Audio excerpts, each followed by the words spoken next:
Welcome back to Thai News Today. Here the latest news update.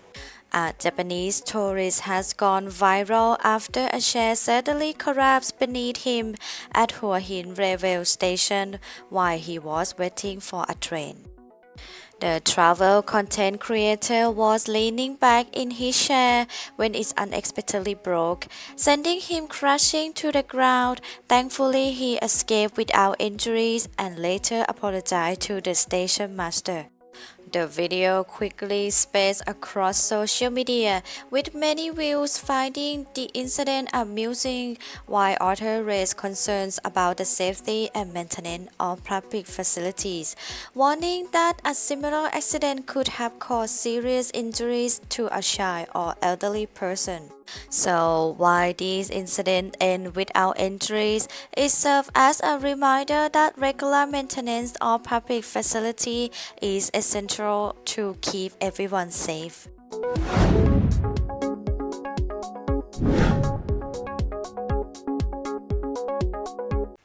Japan has been struck by its second significant earthquake in just 2 days. A magnitude 5.8 earthquake hit off the coast of Chiba Prefecture on Thursday, with tremors felt across several regions, including Tokyo's surrounding prefectures. Authorities confirmed there is no tsunami warning and no immediate reports of damage.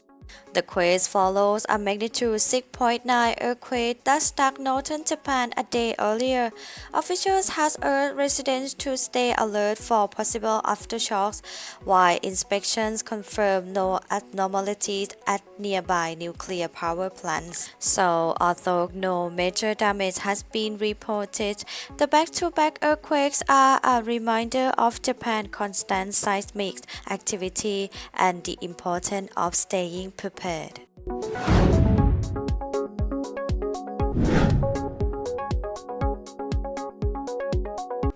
The death toll has lessened sharply after two powerful earthquakes struck Venezuela. Authorities say at least 164 people has been killed and more than 970 injured after the magnitude 7.2 and 7.5 earthquakes hit on Wednesday. Rescue teams are continuing to search for survivors trapped beneath collapsed buildings, while thousands has been forced from their homes. The country's main airport has been damaged and closed, and a state of emergency has been declared as international rescue teams and humanitarian aid begin arriving to support the recovery effort. So, our thoughts are with everyone affected by this devastating disaster, and we hope rescue teams can save more lives in the critical hours ahead. That's all for today. Stay updated with Thai News Today. Please like, subscribe, and support the channel by buying me a coffee through the link below. Thanks for watching and see you in the next report.